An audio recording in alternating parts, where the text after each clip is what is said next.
Hello friends, welcome back to my channel. हम अपना cover कर रहे हैं Indian polity from M Laxmikanth 8th edition. हम इसके सारे चैप्टर्स वर्ड टू वर्ड कर रहे हैं। अब तक 7 चैप्टर्स कंप्लीट हो चुके हैं। आज देखते हैं अपना फंडामेंटल राइट का 8th चैप्टर। और अगर आपको मेरी वीडियोस हेल्पफुल लगती हैं तो प्लीज़ इनको लाइक शेयर ज़रूर करें, और चैनल सब्सक्राइब नहीं करा तो चैनल को सब्सक्राइब कर लें। चल देखते हैं फंडामेंटल राइट्स इंडियन कॉन्स्टिट्यूशन में। देखते हैं तो पार्ट 3 के अंदर है, और आर्टिकल 12 से लेके 35 तक सारा का सारा फंडामेंटल राइट्स को ही डिस्क्राइब कर रखा है। इनको कॉम्प्रिहेंसिवली बता रखा है। और इनको कहाँ से ड्राइव करा था? इनको यूएसए के अंदर जो बिल ऑफ राइट था ना, उससे इंस्पिरेशन लेके अपने इंडियन कॉन्स्टिट्यूशन में भी फंडामेंटल राइट के जैसी कुछ चीजें रखी थी। तो ये इसीलिए पार्ट 3 को क्या बोला जाता है? एक मैग्ना कार्टा ऑफ इंडिया बोला जाता है, क्योंकि एक बेस है ना, पूरा का पूरा कॉन्स्टिट्यूशन इसी के ऊपर बेस है। मतलब जो सबसे इम्पोर्टेंट चीज़ है वो फंडामेंटल राइट्स हैं, कि कोई भी पर्सन, कोई सिटीजन इंडिया के अंदर अपनी डिग्निटी के साथ जी पाए एटलीस्ट, तो उसके लिए जितने भी दे पाए कुछ ऐसे राइट्स जो कि बिल्कुल फंडामेंटल हैं नेचर में, जितने दे पाए तो वो फंडामेंटल राइट के अंदर इंक्लूड करके डाल दिए गए।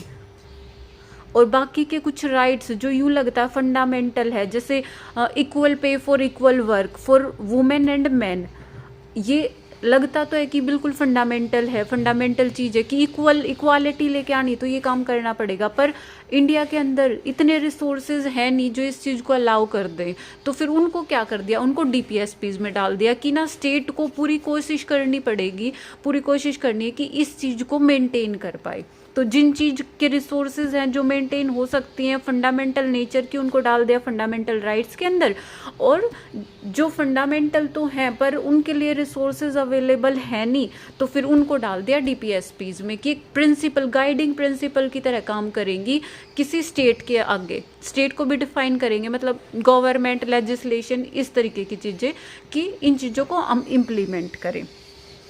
ठीक है, तो इसीलिए बोल रहा है ये कॉम्प्रिहेंसिव लिस्ट है। और क्या है? जस्टिशिएबल है फंडामेंटल राइट। अगर नेचर में बोल ले तो जस्टिशिएबल मतलब अगर इनका वॉयलेशन होता है फंडामेंटल राइट्स का अगर कंट्री के अंदर, तो फिर हम डायरेक्टली कोर्ट जा सकते हैं, हाई कोर्ट जा सकते हैं, सुप्रीम कोर्ट जा सकते हैं, दोनों जगह ऑप्शन अवेलेबल है। तो इसलिए बोल रहे हैं जस्टिशिएबल।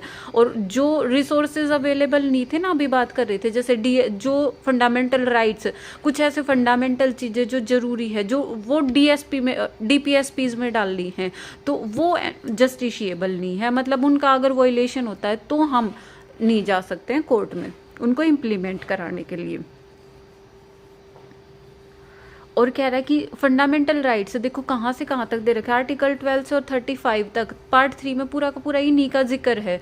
तो ये इतने फंडामेंटल हैं तो इनको लगाना जरूरी था। और दूसरा क्या है, मतलब ये पूरी कंट्री में यूनिफॉर्मली और अच्छे से इम्प्लीमेंट हो, इनके लिए नहीं, इनके लिए हर एक माइन्यूट डिटेल को भी ऐड कर रखा। तो इसलिए ये क्या बड़ा ही एक एलोब्रेशन के लिए पूरा कॉम्प्रिहेंसिव फीचर बन रखा है ये कॉन्स्टिट्यूशन का। इतना कॉम्प्रिहेंसिवली किसी और कंट्री के अंदर भी इनको डिफाइन नहीं कर रखा जितना इंडियन कॉन्स्टिट्यूशन के अंदर है। कह रहे हैं ये गारंटी, अगर ये मान लो वॉयलेट हो रहे हैं तो कह रहे हैं ना कि हाई कोर्ट, सुप्रीम कोर्ट दोनों जगह जा सकते हैं। तो फिर इनको गार्ड कौन करता है, इनकी गारंटी कौन देता है? Constitution, the fundamental right are guaranteed by Constitution to all person without any discrimination, की इनकी गारंटी है कि ये चीज़ें आपको मिलेंगी ही, ये राइट्स आपको मिलेंगी। और इस चीज़ की गारंटी खुद कॉन्स्टिट्यूशन लेता है कि बिना किसी डिस्क्रिमिनेशन को आपको फंडामेंटल राइट्स मिलेंगे। और ये किस लिए है? ताकि इक्वालिटी मेंटेन हो, इंडिविजुअल की डिग्निटी, वो शुरू में ही बात करी थी ना कि एटलीस्ट ऐसी चीज़ें तो दी जाए कि अगर इंडिया के अंदर सिटीजन्स हैं तो वो अपनी डिग्निटी के साथ, जो जरूरी है सोसाइटी के अंदर, उसके साथ कोई इंडिविजुअल अपना लाइफ में आगे बढ़ पाए। और लार्ज किसी इंडिविजुअल के साथ साथ पूरी सोसाइटी का भी इंटरेस्ट देखना है। ठीक है, ये किस लिए करे जाते हैं? ताकि पॉलिटिकल डेमोक्रेसी इंडिया के अंदर मेंटेन रहे और ज़्यादा उसको प्रमोशन मिले। और प्रिवेंट करते हैं यूं नहीं कि डेस्पोटिक रूल हो गया, कुछ भी चल रहा है कंट्री के अंदर, तो उस चीज़ से भी प्रिवेंट करते हैं, कह रहा है ना, they prevent the establishment on authoritarian और despotic rule in the country, इन सब चीज़ों से बचाते हैं और प्रोटेक्ट करते हैं the liberties and freedom of people against the invasion by state, की स्टेट कुछ भी करके उनकी लिबर्टी, इनकी फ्रीडम जो इधर के सिटीजन्स है वो ना छीन ले, तो इसके लिए फंडामेंटल राइट्स डाले गए हैं कॉन्स्टिट्यूशन के अंदर। और आगे कह रहा है, वो तो हम देख ही चुके कि फंडामेंटल राइट्स इनको कौन कोर्ट्स डिसाइड करेंगे, अगर वोलेशन होता है तो हम जा सकते हैं कोर्ट में। पहले तो इसके अंदर ना 7 फंडामेंटल राइट्स आते थे, पर एक राइट को हटा लिया गया, राइट टू प्रॉपर्टी, जो आर्टिकल 31 के अंदर आता था। तो अब जो 6 फंडामेंटल राइट्स आते हैं, क्या क्या, राइट टू इक्वालिटी जो कि आएंगे अपने 14 आर्टिकल 14 से लेकर आर्टिकल 18 तक, और राइट टू फ्रीडम आएगा कहाँ तक, आर्टिकल 19 से लेके आर्टिकल 22 तक सारा राइट टू फ्रीडम के बारे में जिक्र है कि अलग अलग चीज़ों के बारे में बताएंगे कि जैसे इधर इक्वालिटी था तो किस किस चीज़ों में इक्वालिटी दे सकते हैं, मिलनी चाहिए, तो उन चीज़ों की बात करेंगे। राइट टू फ्रीडम में 19 से 22 तक कि कहाँ पे फ्रीडम, किस चीज़ की फ्रीडम सिटीजन्स को मिलनी चाहिए। राइट अगेंस्ट एक्सप्लॉयटेशन कि अगर तुम्हारा एक्सप्लॉयटेशन हो रहा है कुछ सर्टेन केसेस में, वो बताएंगे आर्टिकल 25 से 23 और 24 में, तो वो क्या है, उसके खिलाफ, उसके अगेंस्ट भी तुम्हारे पास राइट्स हैं। और आर्टिकल 25 से 28 में कुछ रिलीजन के मामले में जो भी फ्रीडम चाहिए तो उसके लिए राइट्स देंगे। आर्टिकल 29 और 30 में जो भी कल्चर है या फिर कुछ एजुकेशनल राइट्स हैं उनको सेव करने के लिए उनके लिए कुछ ना कुछ राइट्स देंगे, वो हम एक एक डिटेल में करेंगे आगे। और आर्टिकल सबसे मेन जो आता है जिसके बिना इनका कोई काम नहीं है, अगर मान लो इम्प्लीमेंट ही नहीं कर पाए, इनकी कोई रेमेडी ही नहीं हो, तो फिर क्या होगा फंडामेंटल राइट्स का, तो राइट टू कॉन्स्टिट्यूशनल रेमेडीज, अगर ये वोलेट होते हैं फंडामेंटल राइट्स तो फिर क्या कुछ ना कुछ रेमेडी भी अवेलेबल है। और वो क्या है कि हम हाई कोर्ट या सुप्रीम कोर्ट डायरेक्टली मूव कर सकते हैं, किसी अपील की ज़रूरत नहीं होती अगर अपने फंडामेंटल राइट्स वोलेट होते हैं तो। ठीक है, तो मेन डिस्कशन यही था कि ये तो था इसका इंट्रोडक्शन कि फंडामेंटल राइट्स क्यों जरूरी है, कौन प्रोटेक्ट करेगा, अगर वोलेट होते हैं तो क्या हम कोर्ट में जा सकते हैं या नहीं, और कौन कौन से इसके अंदर राइट्स आएंगे, किन किन चीज़ों को इंक्लूड करा जाएगा। ये तो था अपना इंट्रोडक्शन। अब देखते हैं इसके फीचर्स क्या क्या हैं कि इंडियन कॉन्स्टिट्यूशन के अंदर जो भी फंडामेंटल राइट्स अवेलेबल हैं उनके लिए क्या क्या फीचर्स हैं, उनकी क्या क्या विशेषताएं, उनमें क्या चीज़ें जो इम्पोर्टेंट हैं, तो वो देखते हैं। ये कहता है कि फंडामेंटल राइट जो कि गारंटी करता है कॉन्स्टिट्यूशन, उनकी कुछ ये जो दे रखे हैं ये कुछ कैरेक्टरिस्टिक्स हैं, जैसे उनमें से ना हमने बोल रहा है कि ये सिटीजन्स इधर डिग्निटी के साथ जी पाए, तो इस चीज़ के लिए और जो उनको बेसिक नीड्स हैं वो पूरी हो पाए, तो कॉन्स्टिट्यूशन में हमने फंडामेंटल राइट्स डाल रखे हैं।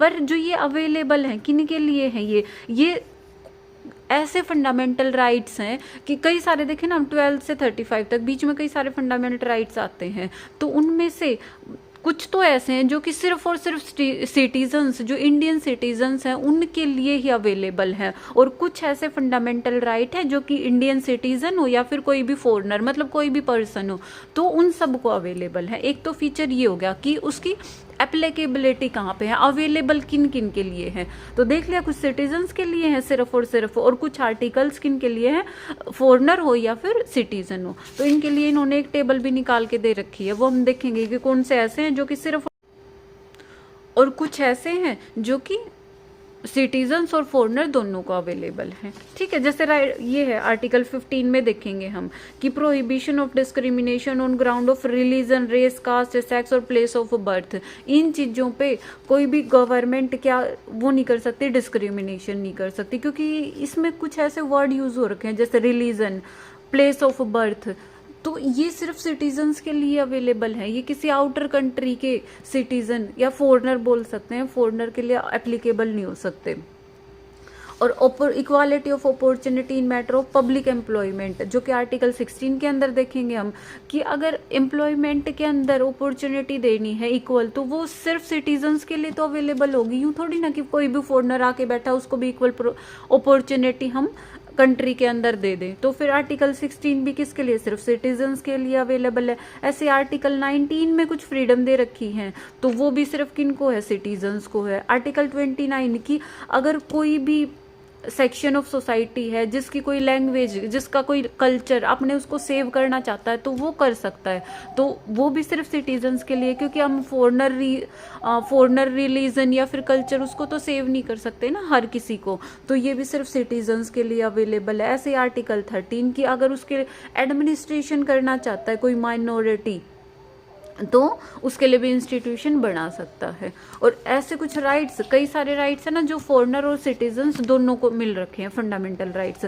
जैसे equality before law and equal protection of law. तो ये तो इक्वालिटी अगर लॉ के आगे खड़ा है तो क्या फॉरेनर क्या सिटीजन, उनको तो इक्वल ट्रीट करा जाएगा ना। और कह रहे हैं prohibition in respect of convection of offence, अगर ऑफेंस मतलब अल्टीमेटली उसी चीज के आगे ना कि लॉ के आगे इक्वल है तो वो प्रोटेक्शन इक्वल ही मिलेगी, चाहे वो सिटीजन हो या फिर फॉरेनर हो। लाइफ एंड पर्सनल लिबर्टी, ऐसी चीजें भी दोनों को अवेलेबल है। राइट टू एलिमेंट्री एजुकेशन, ये भी आर्टिकल 21A के अंदर आता, तो ये फॉरेनर और सिटीजन दोनों के लिए अवेलेबल है।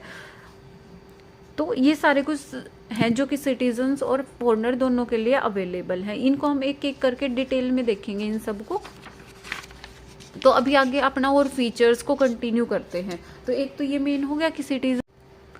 तो सेकंड फीचर में क्या बोल रखा है कि जो फंडामेंटल राइट है ना वो एब्सोल्यूट नहीं है, वो है क्वालिफाइड। मतलब यूं नहीं है कि फंडामेंटल राइट कोई भी दे दिया तो उसके ऊपर कोई रिस्ट्रिक्शन नहीं होगी, उसके ऊपर कोई भी फंडामेंटल राइट है तो रिस्ट्रिक्शंस हो सकती हैं। किसको, कि कंट्री की इंटीग्रिटी देखनी है, नेशनल सिक्योरिटी देखनी है, पब्लिक के लिए कुछ बेनिफिट देखना है, तो इस तरीके की चीजें, इन चीजों को लेके उधर क्या हो सकता है, कोई रीजनेबल रिस्ट्रिक्शन उस फंडामेंटल राइट पे डाली जा सकती है। तो इसलिए ये क्या है, एब्सोल्यूट नहीं है, ये क्वालिफाइड है, मतलब कुछ रिस्ट्रिक्शन उन पे डाल सकते हैं।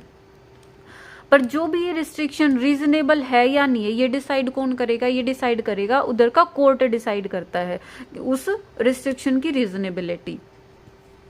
तो ये किस लिए होता है, ताकि एक बैलेंस रहे कि कोई फंडामेंटल राइट किसी सिटीजन को दे भी रखा है उसकी डिग्निटी के लिए, और पूरी की पूरी वाइडर सोसाइटी का भी ध्यान दे, पूरी सोसाइटी एज ए होल का, कि उसकी लिबर्टी, उसका सोशल कंट्रोल, ये सब चीजें भी रहें। तो इसलिए इनको क्या करा गया है, इसको क्वालिफाइड रखा कि जहाँ पे जरूरत होगी जिस तरीके की, उधर इन पे रीजनेबल रिस्ट्रिक्शंस डाल दी जाएंगी। एक ये फीचर है। थर्ड में क्या कहता है, ये सारे के सारे ना किसके अगेंस्ट अवेलेबल है, ये आर्बिट्रेरी एक्शन ऑफ स्टेट, कि स्टेट कुछ भी ऐसे नहीं, अपनी मर्जी से कुछ भी एक्शन नहीं ले सकता है इनके अगेंस्ट। पर कुछ केसेस में ये प्राइवेट इंडिविजुअल्स के अगेंस्ट भी अवेलेबल है। ये ऐसी चीज हम देखेंगे कि कुछ मान लो पब्लिक प्लेस है तो उस पे यूं नहीं डिस्क्रिमिनेशन कर सकते कि लोअर कास्ट का पीपल है तो वो नहीं जा सकता। तो ऐसे ही कोई मान लो प्राइवेट रेस्टोरेंट वगैरह है तो उस पे भी ये अप्लाई होगा कि वो इस चीजों को ना इंक्लूड करे कि लोअर कास्ट है, डिप्रेस्ड क्लास है तो वो उधर एंट्री नहीं मिल सकती। तो कुछ इस तरीके की चीजें, तो ये पब्लिक और प्राइवेट दोनों चीजों पे अप्लाई होगा। आगे कहता है कि ये नेगेटिव, इनमें से कुछ तो फंडामेंटल ऐसे हैं जो कि नेगेटिव है कैरेक्टर में। मतलब नेगेटिव कहने का मतलब ये है कि वो स्टेट के ऊपर कुछ लिमिटेशंस पुट करते हैं कि वो कुछ किसी तरीके के कुछ एक्शंस, पर्टिकुलर एक्टिविटी नहीं कर सकते। और अदर कुछ क्या होते हैं पॉजिटिव इन नेचर में, मतलब वो प्रिविलेजेस देते हैं किसी पर्सन को सर्टेन इश्यूज को लेके। ठीक है, तो आगे क्या कहता है, दे आर जस्टिसेबल, ये हम पहले ही देख चुके हैं ना। अगर ये वोलेट होते हैं फंडामेंटल राइट तो क्या, तो फिर हम कोर्ट में जा सकते हैं, वो हाई कोर्ट और सुप्रीम कोर्ट दोनों के अंदर। ठीक है, तो फिर क्या हो, जस्टिशिएबल हो गए। आगे क्या कहता है, they are defended and guaranteed by Supreme Court, मतलब वही है कि वॉयलेशन होता है तो फिर इनका गारंटर कौन है, गारंटी कौन लेता है, तो सुप्रीम कोर्ट लेता है। तो हम क्या डायरेक्टली सुप्रीम कोर्ट भी मूव कर सकते हैं, किसी अपील की जरूरत नहीं है अगर केस किसका है, फंडामेंटल राइट के वॉयलेशन का है तो। और कहता है दे आर नॉट सैक्रोसेंट और परमानेंट, पार्लियामेंट क्या कर सकती है कुछ केसेस में, मतलब यूं नहीं है कि परमानेंट है हर किसी को मिलने ही मिलने हैं, कि कुछ केसेस में इसको अगर जरूरत है तो उनको करटेल भी करा जा सकता है, पर उसके ऊपर कंडीशन यही रहेगी कि जो भी बेसिक स्ट्रक्चर है ना वो चेंज नहीं होनी चाहिए, वो अफेक्ट नहीं होनी चाहिए। बेसिक स्ट्रक्चर क्या होती है हम आगे देखेंगे कि मेन जिस पे बेस बन रखा फंडामेंटल राइट्स का, तो वो वोलेट नहीं होनी चाहिए। बाकी इनको कॉन्स्टिट्यूशनल अमेंडमेंट एक्ट के थ्रू पार्लियामेंट इनको करटेल भी कर सकती है, या फिर इनमें कोई भी चेंज लेके आना, अमेंडमेंट लेके आना, तो वो लेके आ सकती है पार्लियामेंट। और आगे कह रहा है कि इनको सस्पेंड करने की बात हो, मतलब कभी इमरजेंसी वगैरह हो तो क्या इनको सस्पेंड भी कर सकते? तो हाँ, इनको सस्पेंड भी कर सकते हैं नेशनल एनर्जी वो इमरजेंसी के ड्यूरेशन में। सिर्फ किन की एक्सेप्शन है? आर्टिकल 20 और 21 की है, इनको छोड़ के बाकी सबको हम नेशनल इमरजेंसी चल रही है तो फिर उनको सस्पेंड कर सकते हैं। बाकी जो इस 19 आर्टिकल के अंदर देखेंगे हम 6 राइट, और जो आर्टिकल 19 के अंदर जो 6 राइट्स गारंटी कर रखे हैं ना वो ऑटोमेटिकली सस्पेंड हो जाते हैं। कब? सिर्फ इमरजेंसी कब किस ग्राउंड पे लगा रखी हो? वो एक्सटर्नल इमरजेंसी हो, और जब इंटरनल इमरजेंसी का केस हो तो फिर ऑटोमेटिकली सस्पेंड होंगे नहीं।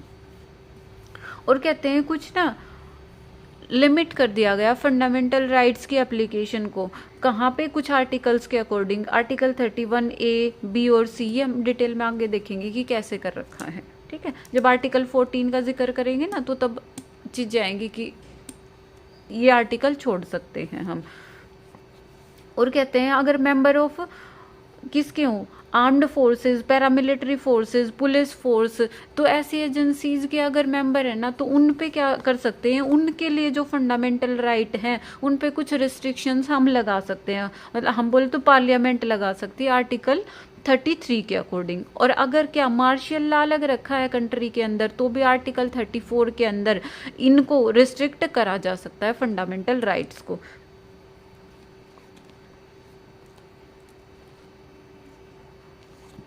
ठीक है, तो ये सब था इसके फीचर्स देखे हमने, जो भी मेन फंडामेंटल राइट्स के फीचर थे। अब देखते हैं कि डेफिनेशन ऑफ स्टेट, क्योंकि हम यूं बोलेंगे बार बार इनमें स्टेट वर्ड बार बार यूज हो रखा, तो ये स्टेट एक्चुअली कह किसको रहे हैं? स्टेट के अंदर इंक्लूड कर रही है government and parliament of India. Government बोले तो एग्जीक्यूटिव, और पार्लियामेंट बोले तो लेजिस्लेटिव। ये ऑर्गन्स ऑफ सेंटर, जो यूनियन गवर्नमेंट है ना उसकी गवर्नमेंट और पार्लियामेंट दोनों को ले रखा है। ऐसे ही जो स्टेट्स हैं अलग अलग उनके भी गवर्नमेंट और लेजिस्लेचर ऑर्गन दोनों को ले रखा है। और क्या है? लोकल अथॉरिटीज हैं जो भी, जैसे म्युनिसिपैलिटीज होती है, पंचायत राज इंस्टीट्यूशन हो गए, डिस्ट्रिक्ट बोर्ड हो गए, तो ये सब चीजें भी स्टेट के अंदर इंक्लूड होंगी। और क्या होगा? सारी की सारी अथॉरिटी जो कि स्टैट्यूटरी हो या फिर non statutory authority. Statutory authority मतलब किसी एक्ट के अकॉर्डिंग उनको बनाया गया हो, तो इसके अंदर क्या आ गई? सारी की सारी एजेंसीज आ गई गवर्नमेंट की। तो ये सब चीजें इसके अंदर इंक्लूड है। मतलब इनका अगर कोई भी एक्शन होगा तो अगर वो फंडामेंटल राइट को वोलेट कर रहा होगा तो उसके अगेंस्ट रेमेडीज होंगी सिटीजन्स के पास। तो आज की वीडियो में इतना ही, कल अपना कंटिन्यू करेंगे आर्टिकल 13 से।